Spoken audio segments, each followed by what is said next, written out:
जय हिंद दोस्तों, स्वागत है आपका अपने YouTube channel para military news Hindi में। और आप देख रहे हैं para military news Hindi daily update, जहां हम बात करते हैं बीते 24 घंटे में केंद्र अर्धसैनिक बल के महत्वपूर्ण खबरों का। तो चलिए आज की बड़ी खबर से शुरुआत करते हैं। और सबसे पहले सबसे बड़ी खबर महाराष्ट्र के गढ़चिरौली से निकलकर सामने आ रही है। गढ़चिरौली पुलिस और सीआरपीएफ ने ऑपरेशन अंतिम प्रहार के तहत नक्सलियों को बड़ा झटका दिया है। ऑपरेशन के दौरान 8 खूंखार माओवादियों को गिरफ्तार किया गया, जबकि 5 वरिष्ठ नक्सली कैडरों ने सरेंडर कर दिया है। गिरफ्तार नक्सलियों में डीवीसीएम और पीपीसीएम स्तर के बड़े कैडर शामिल हैं।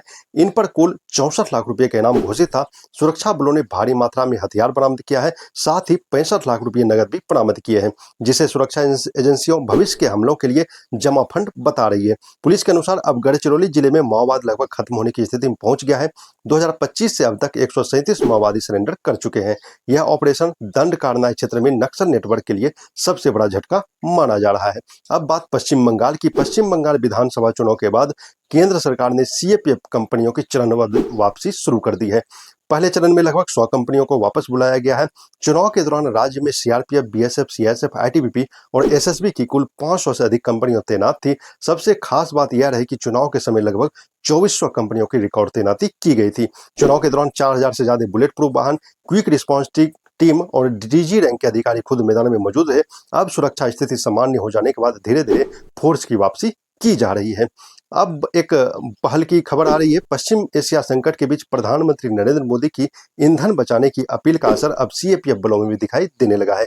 देश का सबसे बड़ा अर्धसैनिक बल सीआरपीएफ अब अपने वाहनों की तेल खपत 10% कटौती करेगा। सीआरपीएफ मुख्यालय ने यह आदेश जारी कर दिया है। वहीं आईटीबीपी ने भी बड़ा फैसला लेते हुए अगले आदेश तक सभी प्रकार की विदेशी यात्राओं पर रोक लगा दी है।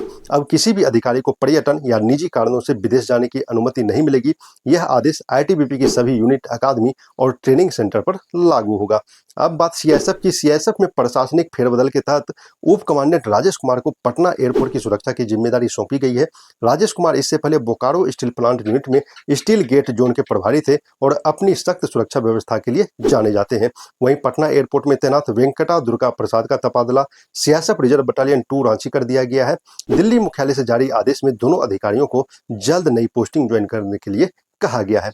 अब बड़ी खबर उत्तर प्रदेश से। उत्तर प्रदेश के चंदौली स्थित सीआरपीएफ ग्रुप सेंटर में बिहार स्पेशल आर्मर्ड पुलिस के नवरक्षकों की शानदार पासिंग आउट परेड आयोजित की गई। देशभक्ति और अनुशासन से भरे इस समारोह की सबसे खास बात रही कि परेड की कमान एक महिला आरक्षी ने संभाली। मुख्य अतिथि के रूप में केंद्रीय सेक्टर सीआरपीएफ के आईजी अनिल कुमार मौजूद रहे। श्रेष्ठ प्रदर्शन करने वाले जवानों को सम्मानित भी किया गया। आईजी ने जवानों से ईमानदारी, अनुशासन और राष्ट्र सेवा की भावना के साथ कार्य करने का आह्वान किया।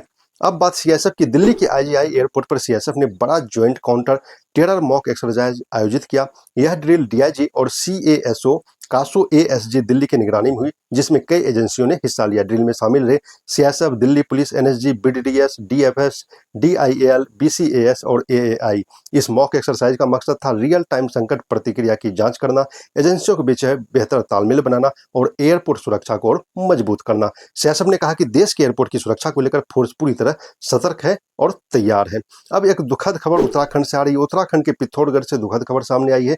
एसएसबी की 11वीं बटालियन में तैनात जवान हिमांशु कुमार की सड़क दुर्घटना में मौत हो गई। बताया जा रहा है कि छुट्टी पर घर आए हिमांशु के बाइक से गंगोली हाट में जा रहे थे, तभी दूनी के पास उनकी बाइक पेड़ा पीठ से टकरा गई। हादसा इतना भयानक था कि जवान लगभग 100 मीटर गहरी खाई में जा गिरे। ग्रामीणों ने उन्हें बाहर निकाला, लेकिन इलाज के दौरान उन्होंने दम तोड़ दिया। इस घटना के बाद पूरे गांव में शोक की लहर है। अब बात खेल जगत से जुड़ी शानदार उपलब्धियों की।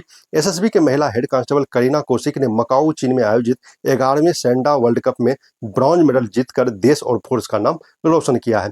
भारत लौटने पर आईजीआई एयरपोर्ट दिल्ली पर उनका भव्य स्वागत किया गया। वहीं सीआरपीएफ बैडमिंटन टीम ने second all India police games cluster 2025-26 में शानदार प्रदर्शन करते हुए मेंस ट्रॉफी चैंपियनशिप जीती और ओवरऑल रनर अप ट्रॉफी अपने नाम की।